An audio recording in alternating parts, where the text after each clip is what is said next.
Hey everybody, my name is Garrett Northcutt. What I'm going to be doing today is telling you guys a story about something that was extremely important in my life that actually helped me develop into the person that I am today and the reason why I still am going to school, as well as why I'm pursuing the things I'm pursuing and being a helicopter pilot. While I was transferring a few years back, it's probably about 5 years, to Texas A&M University, I moved out there a year before and really didn't have any friends, didn't know anybody down there. I had some high school classmates that attended the school, but it had been some time since I had talked to them and connected with them. So there was a big disconnect with me socially and who I could talk to, who I could hang out with. So really I was alone. I was not necessarily nervous, but I was pretty scared because I was now living by myself. I was able to afford an apartment by myself, and so I didn't have any roommates, so there was no friend connection there. So there was like I said, a big disconnect for me socially. I wasn't hanging out with people, and it was taking a pretty big toll on me. I ended up getting diagnosed with clinical depression, was taking medicine, and was going to see counselors. And due to that, I could see my state physically and mentally just deteriorating pretty quickly too.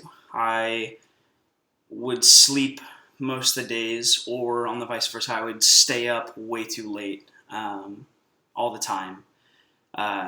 Eating was on and off. It was just bad. It was a bad situation for myself, and a lot of family members and old friends saw that, and people who I was still keeping in contact with. But the one thing I was continually doing was actually cutting ties.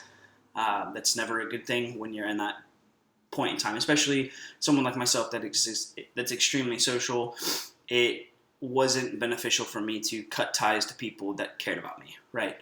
For those of you that don't know, Texas A&M is a big tradition school. There's a lot of traditions that go into it. One of them being a orientation-styled camp for incoming freshmen as well as transfer students.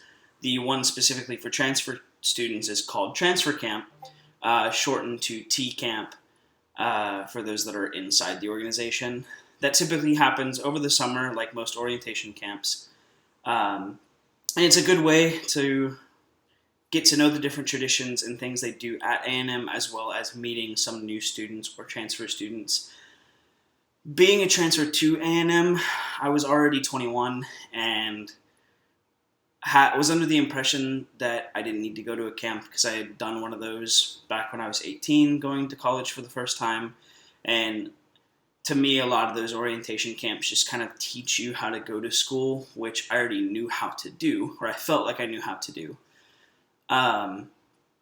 So I was really not wanting to go, but I was kept getting encouraged by some family members and friends who had attended T camp or transfer camp to just give it a try. The one story I always like to tell people, especially in that organization, is the night before camp. I really didn't want to go, and I hadn't packed, hadn't done anything, and I kind of made a deal with myself. I was like, Garrett, if the last sign-in for check-in for going to this camp is at 9 a.m., let's say 9 a.m., if I wake up before that time, I'm not going to set an alarm. If I wake up before 9 a.m., I'll go to camp. I'll pack, I'll go to camp, whatever. I'll go try it out. But if I miss waking up on time, then I just won't go to camp. And I was definitely in favor of not going to camp because during that week, I'd been waking up around 2 or 3 p.m. because I was in a bad place. Well, the next morning, I wake up, look at the clock. I'm thinking it's probably 10 or 11 based off the sunlight. It was actually 7 o'clock in the morning. So I really woke up extremely early to go to camp. So I kept up with my honor and I packed all my things really fast and drove to the campus and hopped on the bus. And today was probably one of the best experiences and decisions of my life. I ended up getting involved with that organization and becoming one of the directors of said organization, which was Aggie Transition Camp. So they host 2 camps per year. And honestly met some of the best friends of my life at that camp. And what I really took away from it is when you're given an opportunity, take it.